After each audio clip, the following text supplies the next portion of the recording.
Parking is always an issue. I don't care where you are, how big or how small a city. Exactly. Riverfront Park, the new park. You talking about The one that's like the next to the Balfour train Riverwalk? station. Oh, the one that, but that's 3 hour parking, and it's all along the entire park. So No. yeah, so the whole length, there's all parking spots along the whole length of the new Judy Robbins Riverfront Park, and it's all 3 hour parking. All right. We'll put that on the We put that on time limited parking because if we didn't, of course, all the train people would Yeah, they park there all day. And the other thing that's also important to recognize is what's going to be the future development on the left hand side of the road. So you have the park with the river on this side, the new street, Riverfront Drive. Everything to the left of that, that's all going to be new development all the way down to the Olive Street Bridge. So building 2 and 3 start in the spring. There'll be another 226 units of housing on the corner across from the first building, right in front of the bus loop. 2 buildings, 226 units of housing and commercial on the first floor. And the same type of thing will happen all the way down the rest of the development path. It'll take 5 to 10 years to do the full build out with a parking garage for the commuters. But that's a whole new urban village that's going to help offshoot the developments and the things we're doing in the downtown too. As part of the other things with parking is really difficult and just to move people. When we built these schools in the 70s, well, the 60s, 70s, and beyond, it wasn't imagined that everyone was going to be driving their kids to school, right? So you see what happens in the morning. I mean, good Lord. Rathbone Willard Drive and Capron Park and Bushy Street, it's like, holy crap. And you see in the morning, the traffic is just unbelievable. We couldn't create enough parking on our school properties to handle that amount of traffic. But what we do suggest is that people carpool. If you can carpool, for those kids who take the bus, they take the bus. But for anyone else, if people are walking, if you can carpool and try to reduce the number of trips on the road, it helps everybody. Yeah. You know what I mean? Because that way, if you're looking, it's good for the environment. It's good for traffic in the morning. Instead of 4 neighbors getting together or 4 separate trips to the elementary school, if everybody just piled in, let's go. Yeah. You know, you save on gas, emissions, and you save on traffic. What we can look at, one of them in specifics that we're working on with now, we made some interim improvements over at Willett Elementary School because it was a cluster every single morning between the buses and the pickup and the drop off. We did another iteration right now. We're actually trying something right now to be able to try to help out with that.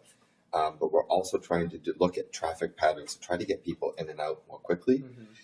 As part of the new high school project, what we're going to be working on, we're going to be reconnecting Rathbone Willard Drive with the other side of Rathbone Willard Drive. If you may recall, the Studley side and the Brennan side, that's Rathbone Willard Drive too. Yeah. That used to connect over to the high school side. Okay, so as part of the high school project, we are going to do a roundabout at Rome Boulevard, kind of like where the sidewalk cuts through the soccer field to get over to Brennan. That's going to be a road that reconnects. So there'll be a roundabout, so that way you reconnect traffic. So it helps other congestion points, and it's certainly going to help out with Studley and Brennan and pick up, drop off, and parking in the morning because that's just a cluster. And there'll be a traffic signal at Rathbone and Thatcher Street.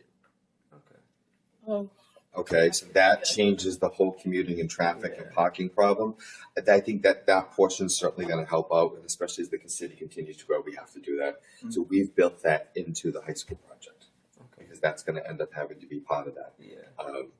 Parking for the high school is going to change completely. So for this part of the high school project, there'll be more parking, and it's now everything's consolidated. So you'll have your parking to the right of the school, the right of the new school. The new school will be to the right of the current school. The parking will be to the right of that. And there's also going to be parking on the back side that connects all the recreational and field components will be in the back. And then the school parking and other things will be up to the front right. Okay. How come Rathbone Road was cut originally? They cut that off when they did the addition to Attleboro High School. Okay. So the original school was built in 60. The addition was put on in 71. Okay. That's the light brick color. Oh, yeah. You guys have most of your classes B building. Yeah. Okay.